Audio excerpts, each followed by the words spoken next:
My name is Rachel, and I am a Method ambassador.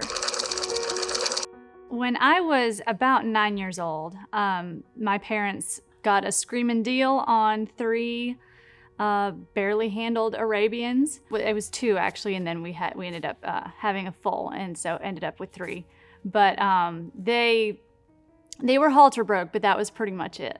So initially, I just experienced all the negatives to horse ownership. I got bit, kicked, run over, pushed around because we were not horse people and knew nothing about how to establish any kind of respect or anything like that from our horses.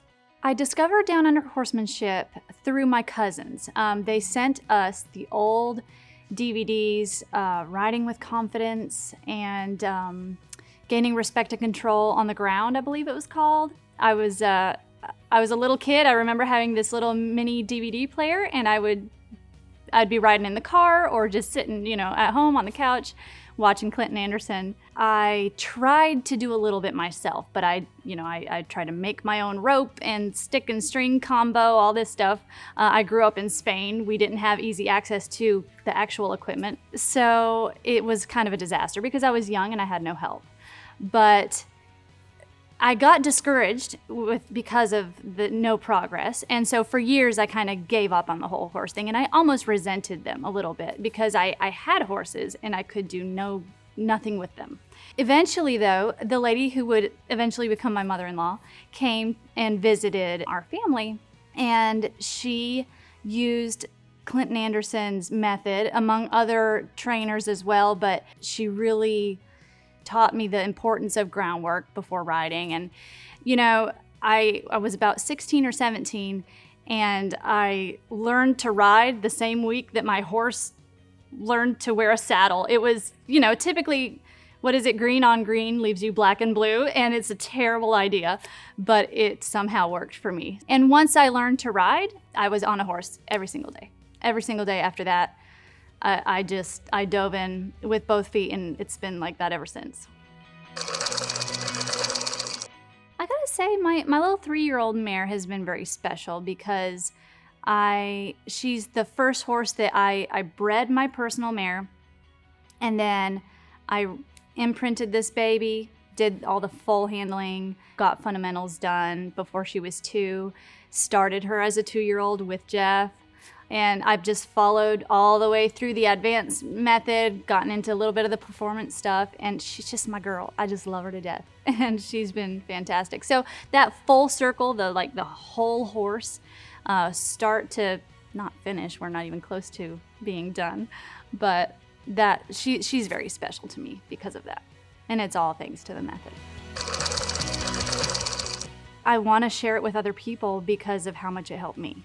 The method has made me so much safer. I've had a lot fewer injuries since practicing the method, and then just the quicker results and the satisfaction too of how each person really can train their own horse. As long as you acquire the skill set and put in the time and follow the steps and really want it, you can improve your horse. You may not get every horse to cooperate perfectly, but you can drastically improve them. It's been a dream my whole life. I thought it would be impossible. I never thought it would be possible. Not with the life decisions that I had already made. I have a family, husband, and kids, and I didn't see it being even remotely a possibility until last year. I actually was on the app and I was watching the refinement videos, and I just pitched it to my husband, and I thought, maybe I could actually do this. I was watching the horsemen on the videos do the work, and I thought maybe I can actually try. And my husband said, Rachel, if you can figure out the logistics, if we can figure out what to do with the kids, how to make it work, then you should absolutely go for it. So I called Jeff. Really getting pickier sooner. That's been a theme. It's something that Jeff has been reminding me of. Reading the horse that I have in the moment. So one thing I noticed about myself during the academy is I had this mental picture of how my horses got here. And how they got here is not what they look like now, and it's not what they looked like throughout the process. But I know that I would kind of put that image of how they got there was in my mind all the time when I worked with them. And I had to learn to adapt. As the horse changed, I could change things in the way that I handled them as well. I realized right off the bat in the academy that I thought I was pretty picky at this point. Through the clinics that I've done and the private lessons, I thought I was pretty picky until I got to the academy and I realized, whoa, there's so much more. You can dig so much deeper here at the academy than you can do in a 3-day clinic. Each exercise you can go down in depth with so much more when you have the time here. The combination of his horsemanship experience and his teaching skills is just perfect for the academy. It's perfect. And he has the patience too.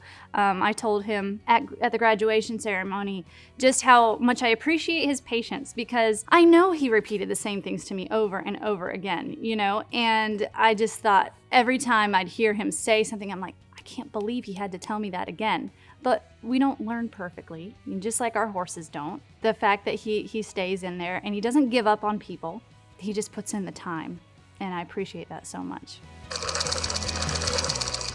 I'm proud to be an ambassador because I love this company. I just love everything that it stands for. I love the standard of excellence that this company has in everything. You see it from the care of the horses, the cleanliness of the barn, the layout of the facility, the attention to detail in all of the media, all the way down to the journal, the quality.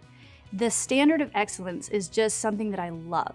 It's just my dream company. So I'm so proud to be here and I'm so grateful.